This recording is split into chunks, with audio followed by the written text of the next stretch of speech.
There's like situations where they'll pull out a piece of product. They're like, is this okay to use? And my theory is if you have to question it, you throw it out. And that starts from there. And I know tons of restaurants that of course I'll never name, but they would use it, and that's not what we're about. It's about quality. Quality is from the top with consistency. Everything that goes out has to look the same, appear the same, taste the same. And if you drive that into your employees from the beginning, they'll understand that and they'll be on board with you. So Erik, Taco King. Yeah. I'm going to say it. That's it. Hey, I can say it. Sounds Taco good. King, bro. What's up, dude? Not much, man. Just been really busy lately, trying to stay focused and a lot of work and trying to grow the brand as best as I can. Yeah, you're probably one of the best brand builders I've ever met in my life. Coming from you, I appreciate that. Thank you. Dude. I mean, hey, man, I appreciate that you even saying coming from you. I appreciate that you have that respect for your boy, but... Oh, of course. Dude, it's like I tell people, it's like Korn, like that band. Like when you really think about it, who the fuck would name their band Korn? Right. One of the stupidest things you could ever do. But nobody makes fun of them anymore. Right. Because they established that we are the shit. And same to you, man. You could probably put up a picture of a dog and a blue dog, and you'd still be like, the branding is amazing because your taco is amazing. Well, thank you. I appreciate it. We try really hard to always put out the best product, and that's the biggest thing with us, consistency. So I think it's finally paying off. You can come in on a Tuesday, a Saturday, a Sunday, and it should always be the same. It always is the same. Yeah. How hard do you work on consistency and well, I know you work hard on consistency. How do you make that happen? From the bottom. Like you start from the top. Like a second your employee walks in, first thing you drive to them in their head is consistency. I'm very, like what my employees always kind of tease me about is that I am meticulous. I'll notice everything at all times. I'm always cognizant of what's going on. I'll walk by something and be like, why isn't that on? Or I'll say something like little things that they'll end up picking up and understanding that I'm always paying attention to details. So when I tell you something, and not in a bad way, not like in a demanding way, but when I expect something done, it's going to be done the way I like it. Not being, disrespectful or like pressuring or anything like that, like a mean boss, but they understand what I'm trying to do and what our brand is about. So, when I interview you, when I bring you in and you're on board, what my standard is. There's no standard. There's like situations where they'll pull out a piece of product. They're like, is this okay to use? And my theory is if you have to question it, you throw it out. And that starts from there. And I know tons of restaurants that of course I'll never name, but they would use it, and that's not what we're about. It's about quality. Quality is from the top with consistency. Everything that goes out has to look the same, appear the same, taste the same. And if you drive that into your employees from the beginning, they'll understand that and they'll be on board with you and that they do it second nature. They don't even realize that they're doing what you're asking of them to that consistency level, without even noticing. They'll come in and, I'll say, every bag gets a menu, for example. Every single bag gets a menu. And I'll pay attention when there's not. I'll say, why didn't they get a menu? Or little things like, I don't know, utensils. That's huge to me. I don't know why, but I drive into my guys' lunchtime, every bag gets a utensil. I don't care how much they cost. And on top of that, I get quality utensils. So when you don't get pissed off when you get to your shop, you go to eat your quesadilla and your fork bends. Yeah, that's annoying. That's cheap to me, So consistency with that, like, how upset would you get if you got to your office that has no utensils and you don't have a fork? Mm-hmm. It sounds like a little, but it's going to leave a bad taste in your mouth. The food could be great, but you're going to be like, it's annoying. It is annoying. Now, I remember you told me the story about when shit was hitting the fan, COVID, or it was hard to get supplies. You went and drove and purchased like every available takeout container you could find. It's about consistency. I refuse to use something different or of lesser quality.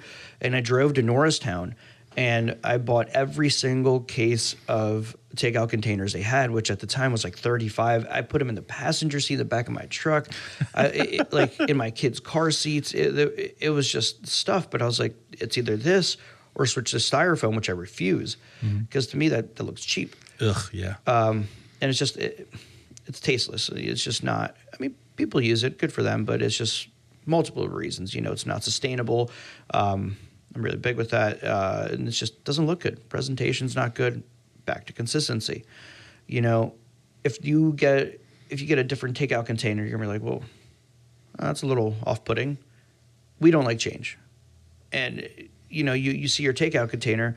That's going to give you the question in your mind: is the food the same? Is something changed? Subconscious, right? Like it really upset me. I had to change my takeout cups for my guac and sides and everything like that because they're just out. And I usually buy a lot, and they just haven't had it. And I had to change it to white, something simple. I just didn't like it. I didn't like it. And it just made me feel uncomfortable to do so. Because of that, because of the change and putting that subconscious in their mind with like, well, did the guac change? And like, to me, the guac I am super particular about that. Yeah. Like I am, my guys tease me all the time. I am so particular. Like I'll randomly, like if I have someone of the guys making guac, I'll randomly go over and taste it. And I can tell you right off the bat that they didn't do the exact portions of whatever. Like we grind our salt fresh for every guac, squeeze the lime fresh for every guac. I mean, everything is done fresh, so I know how many turns of the grinder they did or did not do. Like I'm that good with it. Like I'm that particular with it. It's amazing guac. But it has to be the same every time. Right. But even down to the chips, though. You know, the chips, I know how much salt you should be using. Why isn't it too much? Is it over? The chips are overcooked, undercooked, how long they've been there. Like, we go through a lot of chips, and our chips don't go stale. But, like, little things like that I pay attention to all the time. Like, I'm not there, but I'm telling you, I know what's going on. And that's the thing that I find very, very remarkable is that you're not there all the time. I remember when you used to be there all the time. I mean, everybody is in the beginning. Right. But I've been noticing the more I go there, you're not there all the time, which is refreshing because I know you need a break. Yep. But the food's always the same. Yeah. You know? I mean, now the reason I'm not there is I am taking a little bit more time, which I appreciate and love. But it's just the food truck, man. The food truck this year literally was the most remarkable thing I've ever done this year. It was wild. We did some of the most humbling, massive catering events and like things that I had never in like million years thought I would even land. And I don't even know how I landed it, but it was just, it was pretty dope. What's taste? It's taste. Yeah, I mean, we did Cartec. Like, to me, that was like, there's no way. They're like, yeah, we want to do catering. I was like, cool. They probably want, the office catered, with the food truck. Absolutely, of course. But like, we want you to feed everybody. I'm like, could you elaborate on the word everybody? Yeah. They're like, all of the workers. I was like, okay. Can you give me a number? They're like, yeah, 5,300, 5,328. I'm like, what? They're like, we want you to feed all of them. I was like, okay. And the way my mind works is always say yes. Of course. And figure it out. Like in the back after I hung up the phone, I'm like, holy shit, how am I going to do this? Right. Like, and it was just like, it was a logistical equation that I have no idea to this day how we pulled off. It was nuts. It was all hands on deck. I closed the restaurant because there's just no way. And when Cartec calls, you just do what they ask. Yeah. It was pretty humbling, pretty amazing. So how do you keep consistency in a food truck serving 5,300 people? I don't know. I'm being very honest with you. I think starting with the food truck really helped me, as opposed to starting with the restaurant and going to a food truck. Completely different animals. The food truck is a lot more difficult because of the logistical aspect of having to move everything. Mm-hmm. But consistency started in the food truck. So for me, I'm not really sure how to even answer that. It's just that's where I knew to start consistency anyway. The presentation. I use great quality plates on the truck. Like every little detail comes with that. It's easier now to maintain that consistency now because we have that restaurant to prep everything, to kind of hold everything, do all that stuff. So you just bring it on. It's the same concept, essentially. It's just a much, much, much faster pace. And then serving that many people, you just have to break it down. How can you be as efficient as possible without sacrificing quality? Speed, and like instead of us topping the tacos, I created like 3 buffet lines. so everybody can be serve themselves as far as the toppings go. So you just give them, the base, and they just do their own thing, which actually works out better because especially some of those guys, not construction guys, factory guys, they want something a little more hearty and stuff like that. So some of them want onion, some of them don't. So instead of playing with that modification, let them do their thing. Mm-hmm. So that when they come up, what would you like? Steak, chicken, pork. Done. I'm serving, my gosh, when we did Penske, I think we served 1,500 people in an hour and a half. I was going to ask you, how long did it take to do 5,300? Well, we broke it down to 4 days. 4 days. Okay. Yeah, we had 4 days. Each day we had 2 locations that we were doing, 2 spots that we were doing at the same time. So it wasn't terrible. It's because we've done bigger events, but we were serving about 500 people at each location every day ish, fluctuating. But it was intense. The hardest part was the prep. Service in a food truck is always the easiest thing. Preparation, logistical stuff, setup. I care about my quality and I care about my serve times and all that stuff. So I take that into account. I figure things out that way, and it's the hardest thing for that is bringing enough product and not running out. That's the most difficult thing. And I've gotten down to a science now, but that was very difficult to not over prep for obvious reasons, not lose product, but also under prep. Every single event I go to, when you hire me, I will never run out. Never.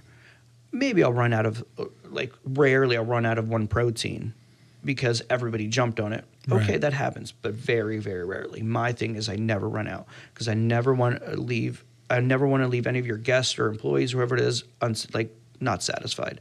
If they come up to the truck and want a steak taco, they're going to get their steak taco. If they want a veggie taco, shrimp taco, whatever we have on the menu that day, they're going to get. It doesn't matter how many people it is, including Cartec. Things like that are very important to me. Part of why I feel like the food truck is so successful is because we're always reliable. We always show up. We're on time. We're presentable. We're easy to work with. My catering menu there's no hidden fees. There's no this. Super easy. You want me to go to the food truck? Tell me how many people and I'll show up. This is our menu. You want to add stuff? Great. If you don't, no big deal. We're very laid back. I'm not down your throat to pay me. I'm not down your throat to leave a deposit. I'm not about that. I still love the food. I still love what I do and why I do it. So I think that's why I'm so laid back with it. I'm not there to give me my money. Right. Of course I'm there for that too. Yeah. But I'm not jumping down your throat to pay me because I know a lot of food trucks that are like that. That are, hey, I need you to pay me before I show up. I do the opposite. Enjoy your party. Pay me after your party. The day after. You're good. Especially weddings. I do that your due time's a week after. I'm not going to ask you the day before your wedding. You got enough stuff going on. Right on. I'm still a person. I'm still cognizant of that. I know you're going to pay me. Nobody has not ever paid me. Your money's still there. So why do you care if it's a week late or a week early? You know what I mean? With the food truck business.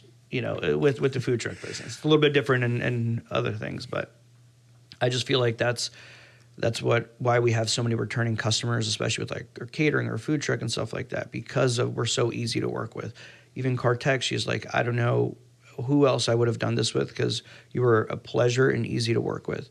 I was like, yeah, it's my job to do the work for you. You just tell me what I need to serve, where, when, I'll do the rest. Just make it as seamless as possible with that stuff.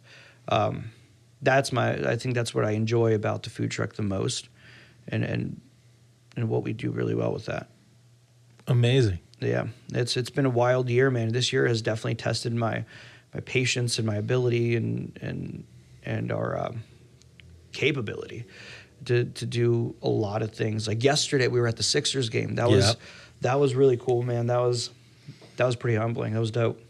What was the deal with that? So it was Berks Catholic.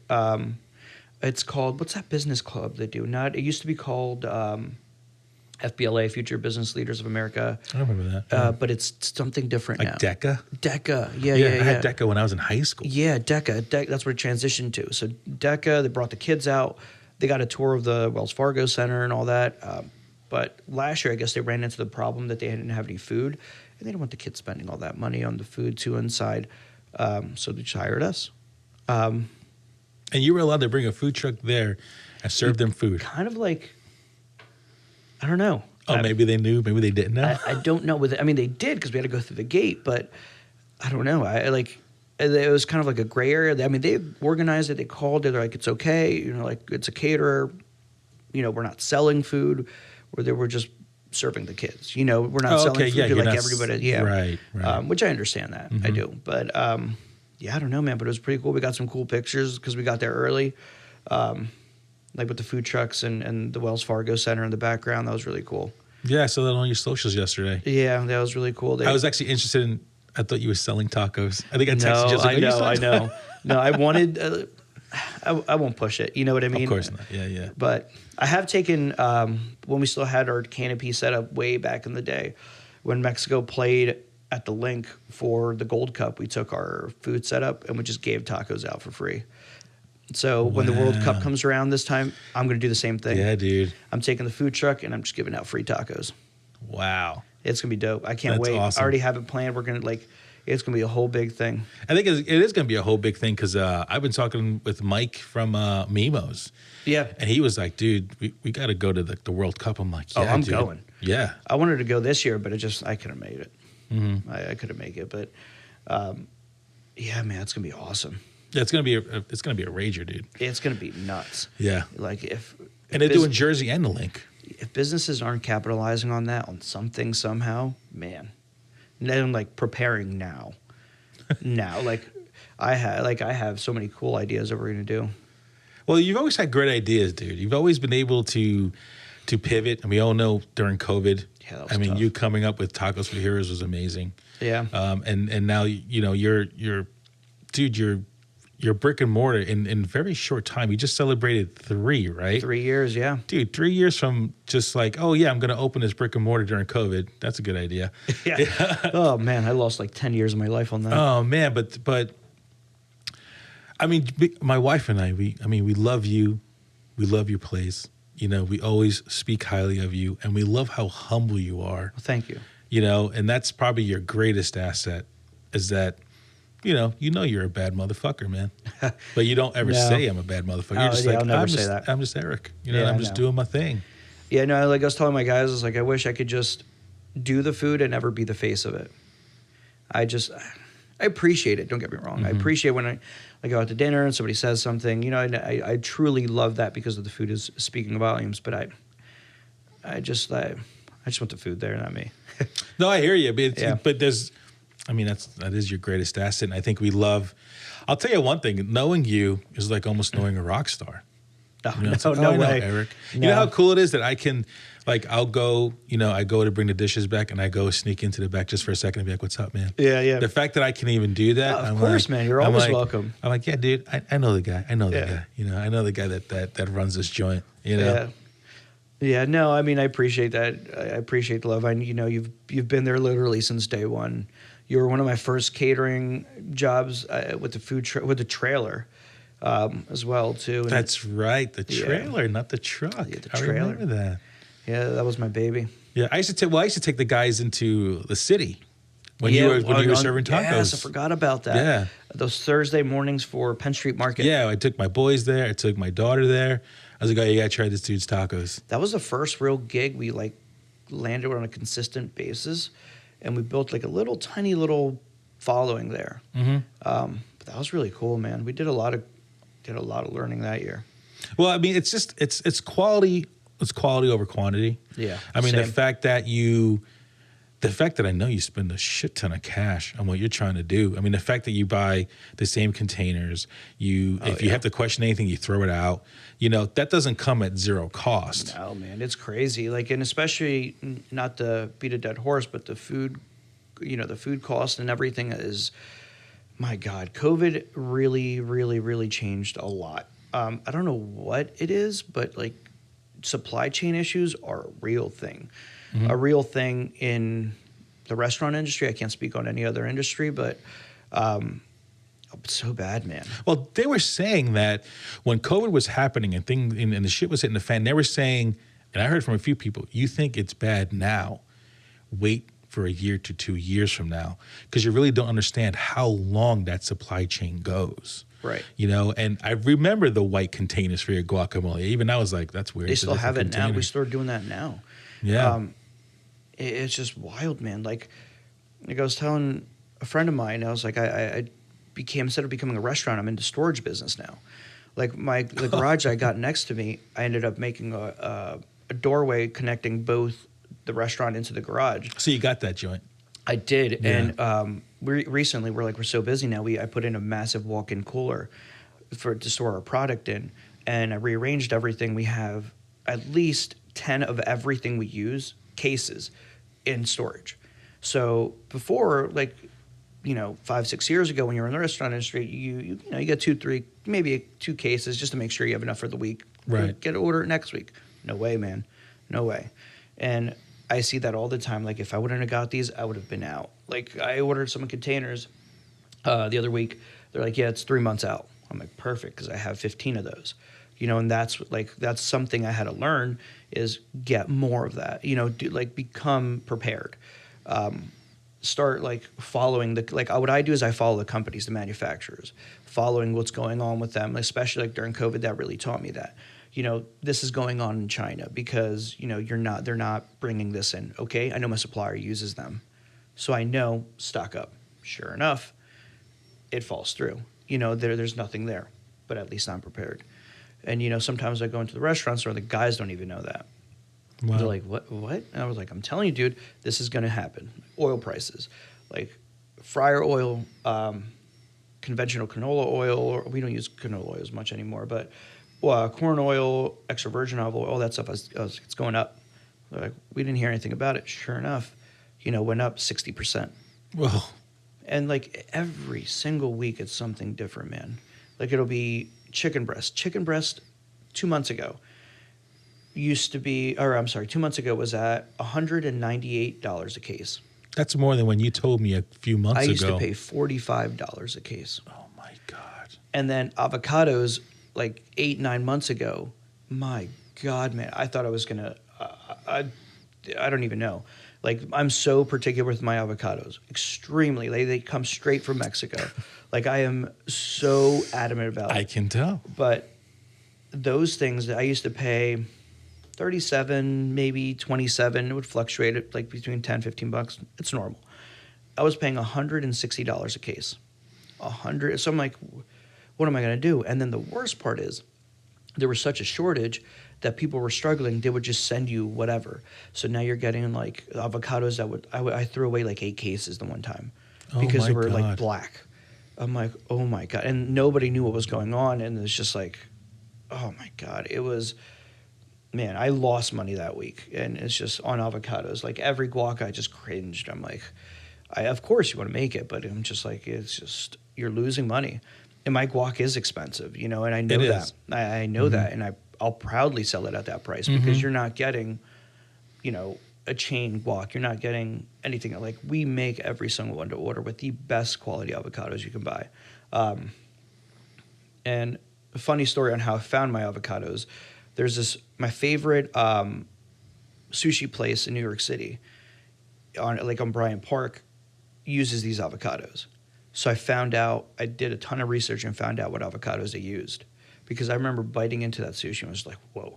I never pinpointed an avocado before until now. I'm like, this is wild. So I found out what they were using, and sure enough, it's this brand. And I was like, I want these, and I don't care what it takes, I'm going to get these. And supplier brings them from Passyunk, New Jersey every week. Wow. Yep. How do you have the the balls to continue with what you're doing? Because you're right. I remember you telling me months, maybe last year, when you're like, dude, I used to pay this much for chicken, and now it went up 3 or 4 times, and this was a while ago. Right. The avocados I can see because I frequent your restaurant enough to see when prices go up. How do you still raise that price? How do you still put that out without losing your shit? Well, I do lose my shit every time I do it. I do. I just keep it to myself. But I just, the way I look at it is I feel like I love what we do. I love the food that we put out, and I think people appreciate that, and they're willing to pay that. It's not like I'm like scamming you to get extra money, or giving you the same level of quality product that everybody else is giving you, but just charging you more for it. It's not like I'm giving you this plain bottle of water that this guy charges $1 for, but I'm going to charge you 20 just to do it. It's not that. I am still giving you the best thing I can get at all times. And my tacos are, I feel like, a different market than when you talk to somebody that wants tacos. I know there's going to be some people that are going to be disgruntled. I've had a few people that walk in, look at the menu, and they'll be like, thank you anyway, and just leave. And I know it's because of the price, and it's okay. That's perfectly okay. I'm there to give you the best quality product. So I don't like raising the prices, but if I have to, I still have to make a living. I'm still there to be a business, so I have to do it. I have to raise the prices because it comes with it, and I've kind of almost conditioned myself to have that mentality now because it's so constantly constantly changing, that I have to raise the prices. And sometimes I lower them. Things change and they come back down. Perfect. And that's what I'm still giving you, that product. I'm just keeping my margins where I want them to be, and everything like that. It's tough, man. It is. I just went through that myself. It's difficult. Like, there's so many variables in the restaurant industry that nobody realizes. Like, okay, you get that guacamole, great. Avocados went up, but guess what else went up? The cups I put them in, the oil that I use to fry those chips in, everything else went up. So you could be like, well, I can buy 2 avocados for this and, this. Okay. But what about your takeout container? What about your oil that you're frying the chips in? What about the employee who I just have to pay more because the market is higher? Right. There's so many variables that have a decision into raising that price that I and it's not like avocados went up yesterday. Oh, they're going up. I bite the bullet for months, to let it balance out. I was like, okay, maybe this is just a wave. That's normal. Things happen. But I ride that out. I'm like, that's it. I give it 6-7 months, and I'm like, that's it. I can't anymore. It has to go up. Wow. Yeah, so we've gotten to the point that my menus don't have prices on it. You scan the QR code. So the digital menu at the restaurant does. Yeah. I can easily adjust it from my POS. I adjust the screens, and that's just the market we're in now. I'm not McDonald's. I'm not these fast food guys that lock their prices in for decades. It's not. We're a small business, and it's the only way to do it. I feel like that was one of the best things I've ever done, because I was constantly buying $5,000 worth of menu and then throwing them out 3 months later when I had to raise prices for 25 cents on a menu item. You know what I mean? Yeah, that's right. So I was like, there has to be a solution. The only solution was no pricing on the menu. Scan the QR code for the updated pricing. That makes total sense, though. Yeah, and I haven't had anybody complain about it. No, that's like the one thing that I guess a lot of people don't tend to understand or are afraid to do, because I just went through it. I just raised my pricing, and it was so scary, bro. It's scary. It is super scary. Very. And people will drop off right away. But I think it's just one of those things where it's like, it's like Indiana Jones Part 3. When I don't know if you've seen that movie, but with Sean Connery, and you have to take that first step towards God, and you have to just believe that you're going to be okay. And you take that first step and you do land on that brick. You're not going to fall to your death. Right. You need to just go, you know what? You have to believe in yourself, believe in your product, and just know that people are going to leave because they are penny pinching and it's not for them. Right. But if they want the best they're going to get, they have to pay for it and know that quality is so good. And it's so true, because, man, listen, you can drop money really quick in your place, but you never feel bad about it. Right. I never do. I go in there and it's just me and maybe Will, or just me and Dom, and we drop a few dollars. But you know what, man? Damn, this shit is just so good. Thank you. It trumps everything. Thank you. Well, I appreciate that. That's really humbling. And that's where consistency comes into play. Mm-hmm. I tell my guys all the time, they're paying this much for it. I'm telling you, I'll open a random box and be like, why is there, not enough cilantro? Why is there too much cilantro? Or I'll remake an entire box of something just because, there's not enough product. Like my guys now, my cooks are good now, but at the beginning I'd be like, there's not enough, protein in there, or there's this, and it's just consistency, and like I drove it into them. So no matter who's making what, it all looks the same. How long do you think it takes to drive that consistency home? Oh man, on an individual? Yeah, because okay, you have I know you have the gentleman. I wish Ray. I knew his name. His name's Red. Ray. Ray? Yeah. Like, he knows me. I know him. I always go, what's up, bro? What's up? Yeah. And I feel like I see him when I don't see you. Yep. So how, and maybe he's a special case, but how long before you go home knowing I'm okay? I think Jess and Ray are my right hand guys in the kitchen. I don't know, man. It's tough because everybody learns on a different learning curve. Sure. So I don't know. It's hard. Some people take a week, 2 weeks. Some people take a couple months. And where do you think the cutoff point is, though? For me, I have I'm going to be honest with you. I have very low tolerance with that. Mm-hmm. Now, I used to be more patient when we were slower, but now all I can hire is experienced people. I used to be like, you know what? I'll train you. It's cool. And now I just need experience, man, just because we were so high volume out of a tiny little place. Nobody realizes what we're doing out of this tiny little used to be 2-car garage spot. That Jess and Ray jumped on at a really good time. It was kind of like we're about to get busy, kind of. So they had a little bit of time to kind of slowly ease into it. But we scared cooks off, man. Cooks that have worked at big boy places that they come in and they're like, what the hell is this? And all we have is one flat top, the size of this table. I know. And yeah. We're just sardines and that. It's just, they're like, what the hell? And we're just cranking shit out. And they're like, okay, I'll be back tomorrow. And they're not back tomorrow. They never come back. And Jess and Ray crush it, man. They are tanks in the kitchen.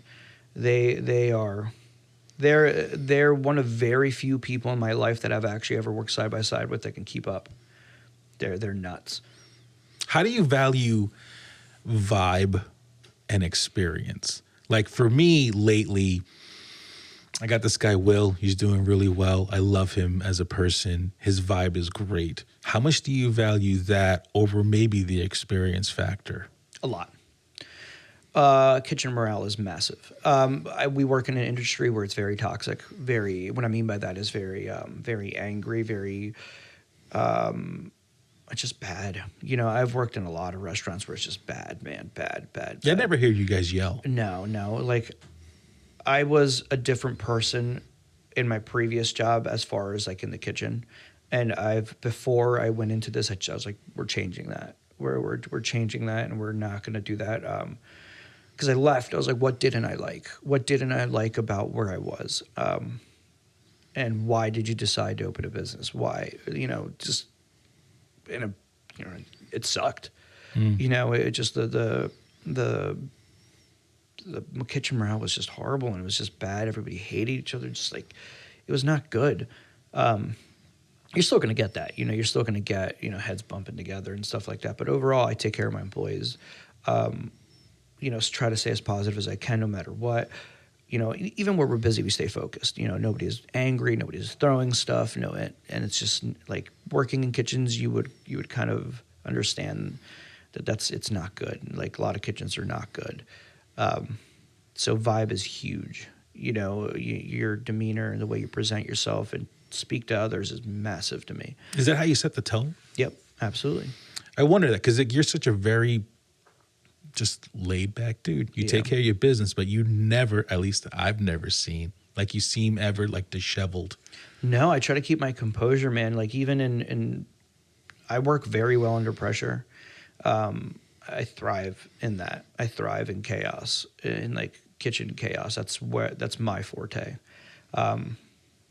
So I love it, man. And that's why I love the food truck, man. When we're a festival, we're doing a massive catering drive, and it's just, you just made 2,000 tacos in 2 hours. That's wild shit to me. I love that. And that's what I live for. It takes me 2 hours to make the 2 I'm eating. Yeah, right. But it's that's keeping it together not only helps you, obviously, but it helps everybody around you. If you're freaking out, throwing shit, or panicking and disheveled, nobody else is going to know how to read off of that. What am I supposed to do to help you?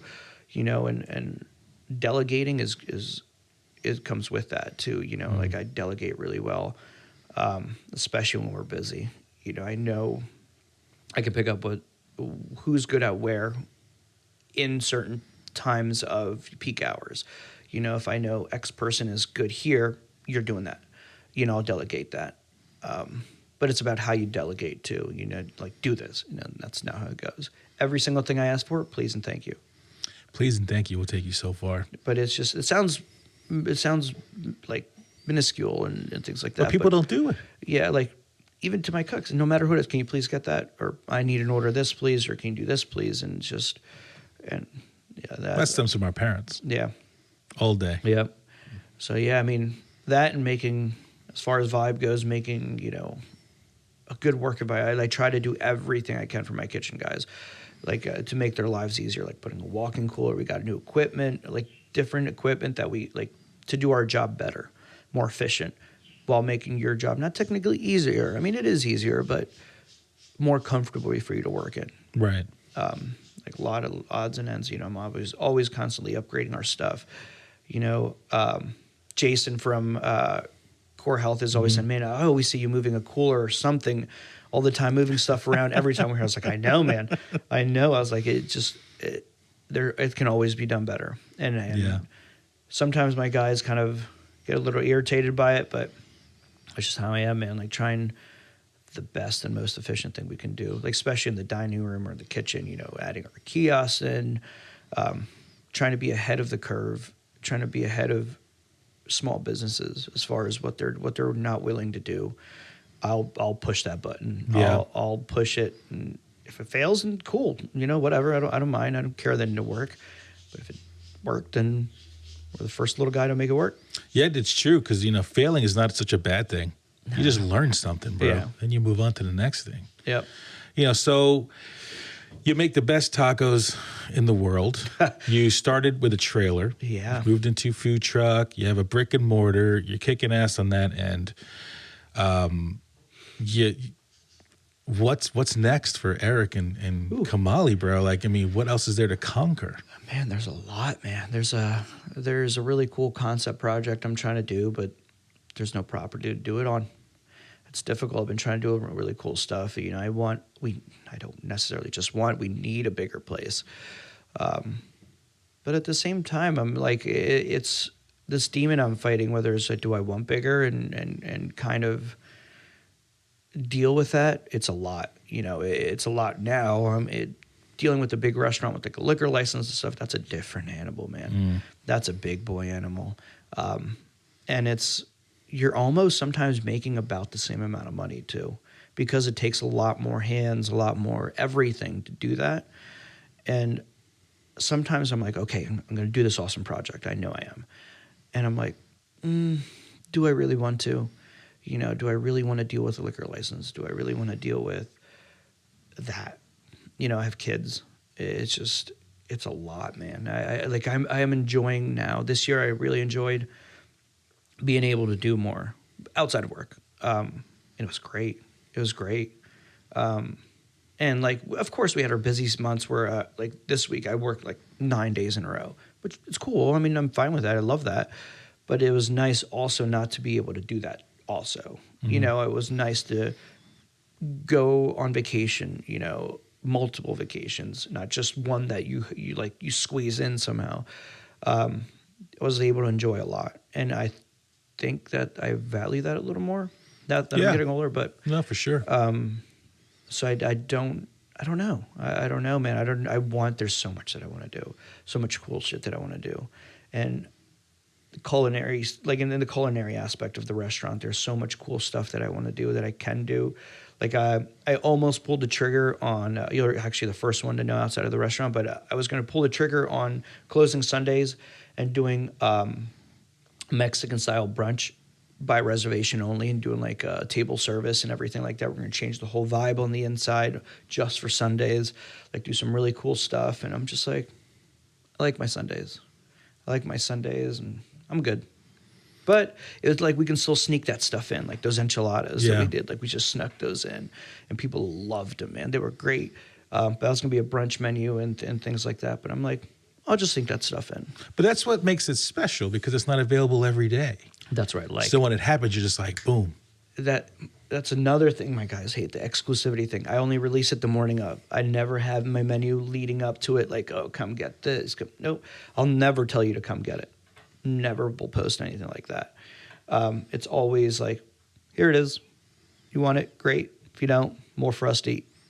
That's the way I look at it. But, man, like Ray, he makes the birria tacos. That's his recipe.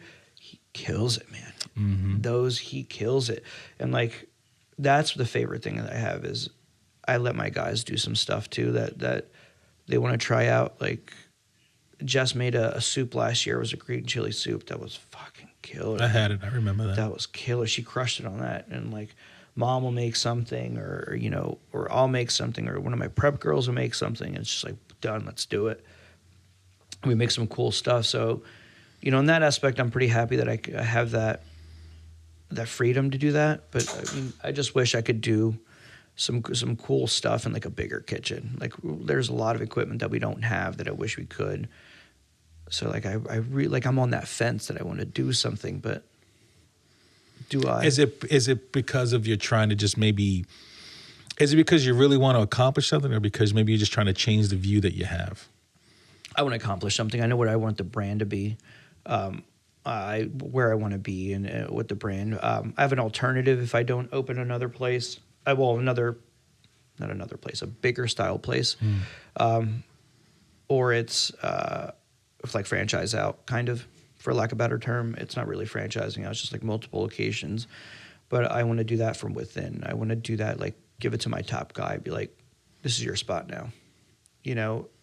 Go open another place, establish it. Top guy, here's your spot now. So in the restaurant industry, nobody ever really gives a shit about you. So that's kind of a way to appreciate your employee.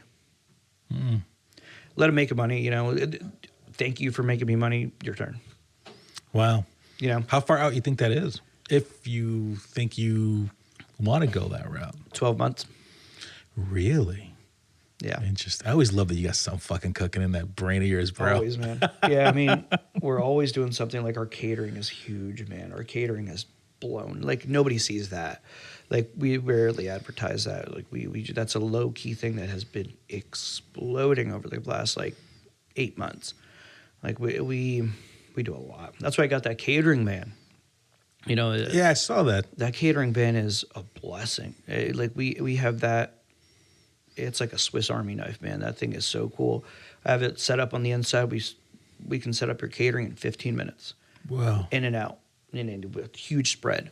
And it's, again, making it easy when you call me. When you call me, what proteins you want? Done. We'll take care of the rest. Simple as that. I'll email you an invoice. That's it. You don't have to give me your card over the phone. You don't have to come and pay cash. You don't have. I will never meet half my people I do my stuff for. And people love it. I do very, if any, little advertising on catering. It's funny because Jill said that the other day. We were driving by, we were going to Kimberton. Yeah, to check it out. Mm-hmm. We saw your taco truck and the catering truck, and Jill was like, he's got a catering truck now? I'm like, yeah, it doesn't surprise me. It's Erik. Yeah, he's got something. Catering has been huge, and that's like, yeah. So, I mean, every location that I open, I want to open it as a package deal, like catering, food truck, and brick-and-mortar. That's like it's lucrative. It's lucrative for any potential investor. It's and I'm trying to be removed in 3-4 years. Not like let my business go, but like I don't want to work the business. Should I say? That's everybody's. That's all of our aspirations. Yeah, but I'm close. I'm pretty close. I'm excited for it. There's a lot of cool stuff that I want to do, but I think I just need to be patient. Like I just want it now. I just want to open now. And pull the trigger on what I want to do before somebody else does. But I'm like, who cares? Who's going to replicate you, bro? Yeah. Often imitated, never duplicated. We try. I mean, I also like that. I also like that whole feel that it's just one little spot off the strip. I love that. I always wanted to open that. Those are my favorite spots. Like my favorite ramen place in New York is this like alley that's dingy and just like you walk in, you're like, am I going to eat this food? And you're like, my God, this is the best. And there's nothing that can compare. Yeah. And little things like that. And I just want to be that. Absolutely. I just want to be that spot that everybody doesn't even care. Like everybody else is just like, man, it's just off the strip. But if you know, you know. Oh, you're that spot, dude. Yes, that's all I ever wanted to be.